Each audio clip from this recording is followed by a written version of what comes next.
This week, we're going to share with you 10 things we think you'll love about Ireland. These are a few of my favorite things. Starting with number 10, they do speak English, just not American English, but it's easier and less frustrating than learning French or Greek. If anybody wants a good laugh, by the way, they ought to hear me speak French. It does make things easier, less stressful on your vacation if you are in a country that speaks your native language. Now, it is a little different. Terms are a little different, pronunciation's a little different, but we had very few problems understanding people. Once you move to the far north of the island, it gets a little iffier once in a while. The northern province of Ireland is the Ulster province, and some of the, I believe the term is Ulster Irish. They have a Scottish accent involved in their conversation, which sometimes gets a little difficult to understand. We had friends that we met in Bushmills who, when we met someone who was speaking with an Ulster accent, we were having a real time understanding him, and they told us just to drink more Bushmills and we would be able to understand him better. It did work. It did.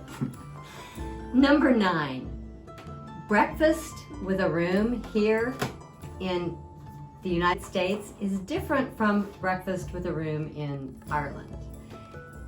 When you get breakfast with a room here in the States, you might get a granola bar and a cup of coffee and some juice, or you might get some pastries. It's what we would call continental breakfast most of the time. However, in Ireland, a lot of times it's a buffet breakfast or it's an option to have a full Irish breakfast. Oh, the full Irish. Love it. Love it. If you've been hiking all day the previous day and you wake up and you're hungry, there's nothing like a full Irish breakfast to start your morning off with. it's a full serving. Number 8. I think another thing that we appreciated, I think anybody that travels to Ireland will appreciate, we never felt unsafe.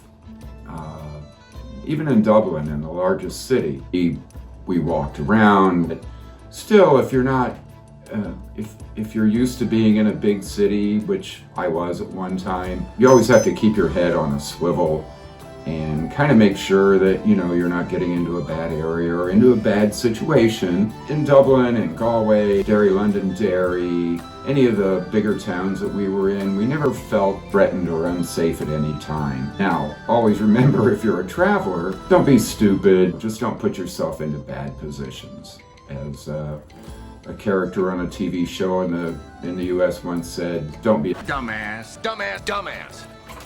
Number 7. Bigger towns are all very walkable. He mentioned that we've been in Dublin, Galway, we were in Sligo, we were in Derry, Londonderry, and you're pretty much able to walk everywhere you need to go. Now, they do all have public transit that's good, but we really enjoyed getting out and walking. You can see more of the city that way and get good exercise, which means you can eat more of the good Irish food. And you can look in shop windows, and it's always interesting to go into a little shop and talk to the shopkeeper. Just another way to enjoy a little bit more of the natural Irish experience, I guess. Yeah, you kind of get more of the flavor of the place that way. Number 6, live music. If you want to hear live music, it's everywhere. And of course, it depends on the time of day. It's not going to be at 9 o'clock in the morning out on the streets, but there are tourist bars, there are buskers in the streets, there's trad music in pubs in the evening usually, and in the afternoon. In Galway, we found that in the afternoon. When we were in Bushmills, we Yes. saw a parade that had a flute and drum corps in it. So there is music everywhere in Ireland. Just check out You'll see posters and things, or ask people locally in your B&B or in your hotel, where can I go to hear music around here? We enjoyed in Galway, we heard everything from trad music in a traditional pub to a house band in the King's Head, which was really fun. That night we stayed out late enough that we were heading home on the bus at the same time the musicians were. We had a great time. It was very fun. Number 5. We did not find Ireland to be outrageously expensive. Now, we do live near the Chicago area, so prices are a little higher. We're kind of used to that, but we did not find prices to be out of line with everywhere else. Dublin does tend to be more expensive, as most major cities. However, once you get out of Dublin and into the smaller cities, we thought the prices were very reasonable, very commensurate with what you see everywhere else in the world. There are some really good deals to be had in smaller pubs and restaurants, coffee shops. The Ireland B&Bs are a wonderful deal. Absolutely. You could get a room and full breakfast cooked to order for around $75 or $80 US. And with the meals that we had in the mornings, you just could not beat it. And if you eat a big breakfast in the morning, you can kind of snack during the day, then a big dinner at night, and you save a few bucks then on your food, actually. Grab a bag of potatoes. Yeah, potatoes. Potatoes. Number 4, Irish food and beverage. Speaking of potatoes. Yes. The seafood. Ireland is an island. They're going to have seafood, and it's wonderful. From fresh oysters to fish and chips to the fish chowder, which was amazing. Guinness beef stew. I had a burger with Irish beef. It was amazing. I had an Irish roast one evening, and then at the full Irish breakfast in the morning, I love the potato farls, a flavorful fried potato breakfast dish. Amazing. If you're a potato aficionado. Don't miss the beverages in Ireland. My favorite beverage in Ireland was Jameson ginger and lime, and it was delicious. Now Chris opted mostly for Guinness. Sometimes when we were at Jameson, I had Jameson water. I did drink my share of Guinness while we were there. In Bushmills, we drank our share of Bushmills as well. And we did that. A little taste of the local water from home. Absolutely. Number 3, we were impressed with how old things are compared to the United States. The natural sites, Cliffs of Moher, is 300 million years old. Giant's Causeway is about 60 million years old. And then you get into the architectural thing. Oh, there are castles, there are cairns, burial sites. You just look and you can feel the sense of history around you and the past. You have to see it for yourself. In Athlone, we stopped at Sean's Bar, which is the oldest bar in the world. It dates back to the 800s or 900s, and it's authenticated by Guinness Book of World Records. That might seem odd since they sell Guinness, and Guinness gave them a world record, but I'll believe them. So I think we're at number 2. We are. Stunning scenery. I'm not an Instagram person, but it is Instagram heaven. Natural sights, amazing architecture from every century, quaint villages, rocky mountains, breathtaking shoreline, hills or small mountains with mist over them. Little rain adds to the ambiance too. I voted for having a separate number, so we'll call this 1.5.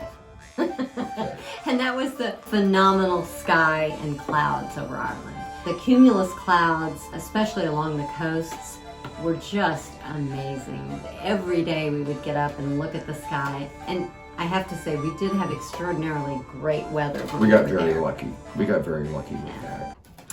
And the number 1 thing that we think you will love about Ireland is the people. The people are friendly and they're willing to talk to you. They're extremely polite. If you get on the bus, be sure you thank the bus driver before you get off. That's just a thing. It's a thing you have to do in Ireland. They have a great sense of humor. We had some experiences with the tradition of slagging. From the bus driver in Dublin to, was it Nancy Hand's that we dined at one evening? I just had a lot of questions about dinner. And he finally looked at me and he goes, You ask too many questions. You're done. So we laughed at that and shook hands and continued to have a wonderful evening. Slagging is a good-natured form of teasing, and they only do that to you if they like you. That's what we hear. But we met lots of people there in both the Republic of Ireland and in Northern Ireland. We met Terry and Tommy and Frank up in Bushmills. We met Dom, Nancy Hands, that Chris mentioned. Dublin. Yep. We met Una in Galway and just had a wonderful conversation with her. She asked why we wanted to come to Ireland. I always had this fascination, and back in the 80s there were a large influx of Irish people that moved to the US. I believe it might have been a recession of some sort, but they were all coming over here to work. So I met people from Dublin, a couple from Galway, and just loved their attitude, their work ethic, the fun sense about them. And I just always had a desire to go there and see where they were from. And the personality of the people hasn't changed, and it's even more so when you go to Ireland to meet these people. So we know you'll love Ireland. We hope you enjoyed these 10 things that you'll love about Ireland. And next week, we're going to do things in Ireland that we didn't expect. So please watch. And we'll see you next week. Bye.